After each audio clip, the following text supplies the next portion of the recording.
Hello, basketball coaches and basketball players. My name is Alan from Al's Basketball Training, and today I'm going to give you my thoughts on if you should do a coaching session with video or not. Some coaches prefer it, some coaches hate it, because some coaches will think that it's a waste of time, while other coaches just don't have the time to be able to put into basically sitting their team down for an hour and talking about the game. Now, going from there, I had a coach ask me a little while ago, what are your thoughts on doing film sessions for high school players? Personally, I'm a huge fan. This is why. So, when you're doing a highlight session or just a video session in general, there's a couple of different ways that you can go about it. So, for one, you can record every single game. You can take that video. You can cut up what you want to talk about, present it to your team. Now, that team video session may only be 15, 20, or 25 minutes long. Meanwhile, if you were to do the full video, you can even go and go up to upwards of an hour to an hour and a half of just watching video. So, if you're an elite team, you've got time where you can go into a classroom or wherever you are and be able to watch a video on how you guys played, then 100% do it that way. However, the reasons why it's good is when you're in game and you're saying, hey, Bobby, go cut towards the rim. You're standing in one space too long. Or, hey, when you get to the free throw line extended, cut towards the rim on the fast break. It's going to be able to get yourself open a little bit easier. Or whatever the situation might be. One that I seen the other day in a game was a player. He was not taking shots fast enough. And what I mean by that is not just because he was getting covered. What I'm talking about is he was wide open. Even when he was taking the shots, he was wide open. But his coach kept on saying, stop thinking about your shot. Stop thinking about your shot. Which then just makes that player think more about his shot. Instead, what that coach could have done, and he may have done it, I'm not too sure, there was quite a few cameras, but there was highlight tapes being recorded during that game. But basically, what he could have done is taken somebody's video of that game and showed it to his team and broke down the game for his team, but talked to his player and said, hey, so see here, you catch that ball, you look, and then you take a dribble, and then you take your shot. I don't want you doing that because, for one, when we start playing against better and better teams, it's going to then put you into a position where you're going to get your shot blocked, or you're not going to have time to shoot it, and there's going to be a player playing defense on you. So what you should be doing is catching that ball, having in your mind, hey, I'm open, I need to take that shot. Because what happens, especially if you're a player who has 2, 3, or 4 coaches, they hear from the coaches who say, hey, if you're wide open, if you got an open lane, you need to take it. You need to drive towards the rim, because some coaches are like that. While other coaches like myself, if you have an open shot, I don't want you thinking about it. I just want you to catch, shoot, wet it. Let's see what happens. If you think you're going to miss, you run for your rebound. Whatever it may be. But some coaches will get into players' heads and say, don't shoot, don't shoot, don't shoot. And when coaches do that and they say, hey, you have an open lane, just take it. Drive it towards the rim. Don't worry about the shot. Drive towards the rim. And sure, there's strategies. That's a good strategy because you're getting a closer shot. You're getting a higher percentage shot. And you know what? If a player can finish in contact and having contact, that may be a fantastic move. But if you need 3 points, or if you just want some momentum and a 3-point shot gives you momentum, then that player better take it, and he better be able to take it. And by saying to a player, stop shooting it, I want you to drive, that's getting into his head. Even though he may know how to shoot it, he may be a really good shooter, it's getting into his head saying, oh, now I need to think about it. And we don't want that, because when you think about a shot as a player, you're now messing with your form where you're coming up for your shot and saying, oh, maybe I should take a dribble and see if I can drive, and then pull it up, and then shoot. that's not helping the whole idea of taking your shot. You want it to be fluid. You want to catch the ball, come around, up, shot, catch, up, shot, whatever it may be. Catch, up, shot. Nice and fluid. We don't want any hitches with that shot. We don't want to have any small hitches with that shot. We don't want any pauses. We want it to be nice and fluid, and we want the players to be comfortable shooting. So, if you're the type of coach who says, hey, if you're open, you got to drive it, go.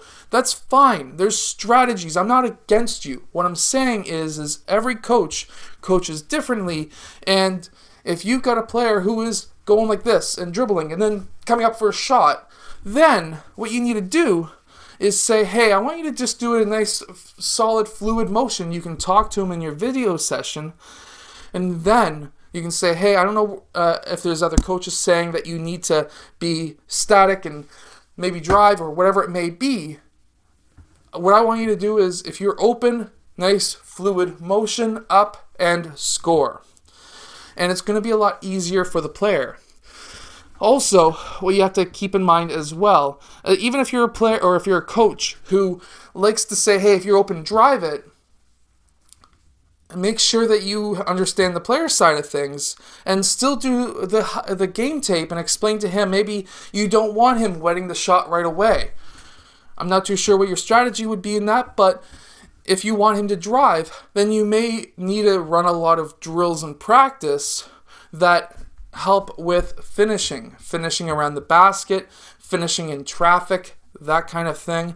And then what you want to do is explain to your player, what I want you to do is when you're catching that ball, you're looking at the rim anyways. And even myself, I teach my players, when you're catching that ball, you think you're going to be shooting, you're looking at that rim. That is your target. And when you're shooting, that's going to be your target anyways. So when you catch it, you're still going to have that fluid motion.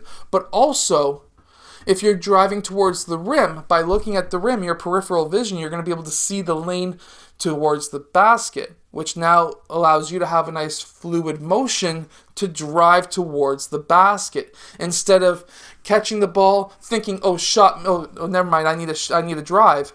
No, you have a nice fluid motion. You're going to catch, and when you're gathering the ball, you're going to be looking at the rim saying, okay, I'm going to drive, or looking at the rim, okay, I'm going to shoot.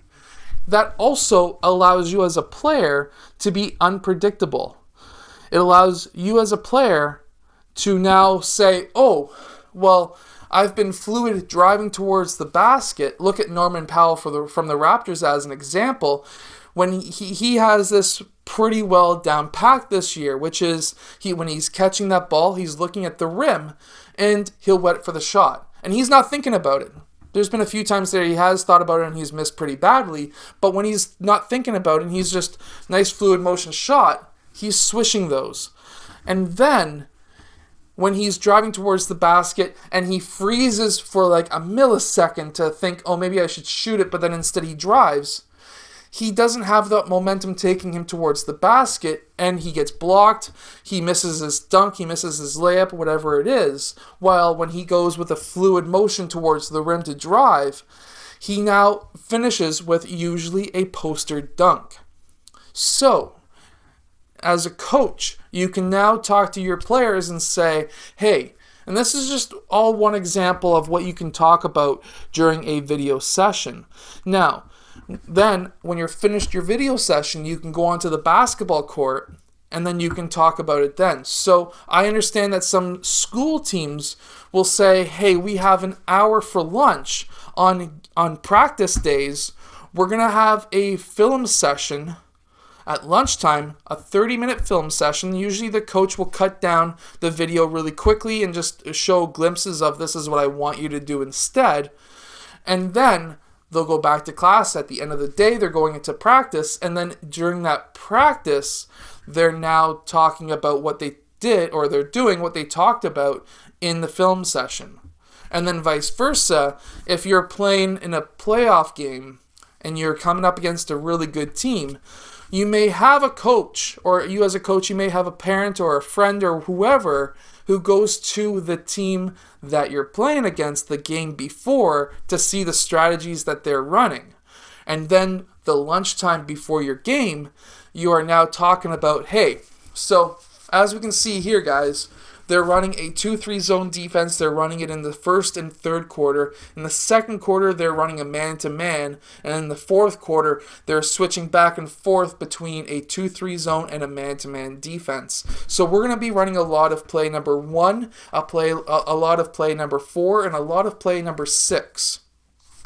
I'm just giving you numbers. You may actually give them names like cheeseburger, or I've actually seen a coach name plays after food. It wasn't me, believe me, and it confused the hell out of me when I heard a coach say ketchup. I thought for sure that he was talking about ketchup on the floor and somebody eating hot dogs or something. Every coach's own, but our coach used to name plays after provinces and cities in Canada. I'm from Canada, if you don't know. But anyways, I'm getting off sidetracked. But these are some of the things that you can do during a film session. You can talk about your past game, things that you can improve on, but then you can get into pre-game talk about what the other team is doing. Hey, they're running a lot of low post action, a lot of low post sets because they have a really big center. So what we're going to be doing is we'll be running maybe my own Coach Allen's defense, and we'll double team everything from the free throw line and below. You can grab that book in the link in the description below, by the way. But or we may run maybe something like a box and one, and we'll keep that one player on the player in the post so that when he does get the ball, he'll get double teamed. That's a great strategy as well. Another great strategy is running a 2-3 zone defense that swaps into a 3-2, and it keeps on going back and forth, maybe every other possession or something like that. Whatever it may be, you can have different strategies, but you can talk about that in a film session beforehand, and then you can go in and play that team. So I remember we had a film session once where when we were playing up against a really good player called Brady Heslip, and he was one of the best three-point shooters, and he later on went on to Baylor, broke a couple of three-point records in the NCAA. However, we were playing up against him, and we had a really good player who was tall. He was about 6'4". Brady was about 6'1". I think they officially listed him as 6'2", but he was actually 6'1". I was taller than him, and I'm 6'2", so I'll give you that kind of information. But we had a really good player who was 6'4", who was lanky, very big arm span or arm reach or whatever, and he was able to shut down Brady to 2 points all game. It was the lowest scoring high school game that Brady ever had, and we shut him down. And that's because we did a film session before saying, hey, that other school who had a tall player guarding him for about 10 minutes, that player did really well. What did he do really well on? Oh, he did really well because he was fast. He was quicker than Brady. He was skinny enough to be able to get through up over top of a screen between Brady and the screen, so that it took away a lot of Brady's shots. And Brady ended up with 2 points. Or 3 points, 2 or 3 points. Meanwhile, this is a kid who's getting 30 points a game. So, because of that film session, we were able to shut him down. Now, we didn't do a lot. That was like one of 2 film sessions we ever did in high school. But it is something that if you're a coach, you should probably start doing more of, because it's going to help your team learn the sport a lot more and a lot faster, but also give yourself an upper advantage to beating other teams. Anyways, if you want, go check out one of the links in the description below. You can check out my website, and on my website you'll be able to send me video, and I'll be able to break it down and give you an idea, kind of a scouting plan on what the other team, whoever you're playing up against, is doing. Or you can even send me your footage, and I can break down what your team is doing and what I would improve on your team. Anyways, I'll see you guys again later on today for the second video of the day.